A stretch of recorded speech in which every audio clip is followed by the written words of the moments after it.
না, না, কি ব্যাপার? কদিন ধরে একই সময়ে বাইরে যাচ্ছ আর একই সময়ে ফিরে আসছো? না, না, কিছুই নয়। এই একটু দরকারে যাই আর কি। আমার কাছে মনে হচ্ছে তুমি কিছু একটা লুকাচ্ছ। সত্যি করে বলো তো কি হয়েছে? আরে কিছু না, ওই ব্যাংকে গিয়েছিলাম। তুমি তো আর এই বয়সে চাকরি করতে যাচ্ছ না, তাই না? ঘটনা কি খুলে বলো। নানি বলল তুমি এদিকে খাবার দাবার সবই বন্ধ করে দিয়েছো। বিষয়টা কি? খুলে না বললে বুঝবো কিভাবে?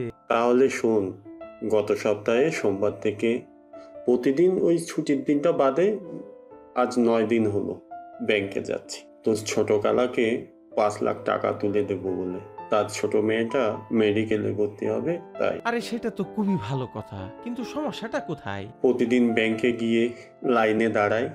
যখনই সিরিয়াল আসে বলে সার্ভার ডাউন আছে। এই তো দেখুন, অপেক্ষা করতে হবে, বসুন। এভাবে করে বসতে বসতে 2টো যখন বাজে বলে আজ আর হবে না, কাল আসুন।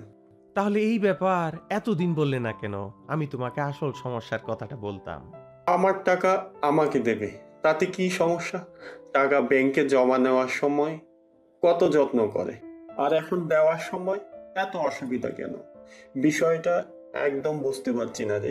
ওরে আমার সহজ সরল নানা, মন দিয়ে শোনো। দেশ স্বাধীনের সময় কিছু রাক্ষসে বোয়াল হাঙ্গর হায়নার মতো জিন মানুষ রূপে জাতির সাথে বসবাস করতেছিল। সেই বিবেকহীন কালো জিনগুলো যেই সুযোগ পেয়েছে আর দেরি না করে সবই গিলে খাচ্ছে। কি যে আবুল তাবুল বলিস তুই? তুই দেখছি আমার মাথাটা আরো খারাপ করে দিস। না, না, শোনো। এই কুখ্যাত জিনগুলো প্রায় সব ব্যাংক থেকে কালো শক্তির মন্ত্র দিয়ে প্রায় ব্যাংকের সব টাকা লোন হিসেবে তুলে ব্যাংক খালি করে ফেলেছে। আরে কি বলিস? আমার দম বন্ধ হয়ে যাচ্ছে। আরে দম একটু দইরা রাখো, কথাটা শেষ করি।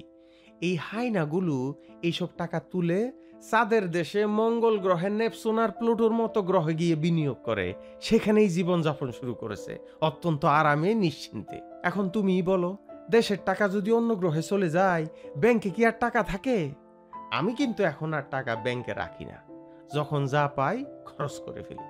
আর যা থাকে তা ওই নানির মতো মাটির নিচে ওই পুরোনো দিনের মাটির ব্যাংকে জমা রাখি। ওটাই নিরাপদ রে। তাহলে কি ব্যাংকে টাকা নেই? আমি কি আর আমার টাকা ফিরে পাবো না? ব্যাংক কি দেউলিয়া হয়ে গেল? আমি তো আর বাঁচবো না রে। আমি শেষ। মরার আগেই মরে গেলাম রে।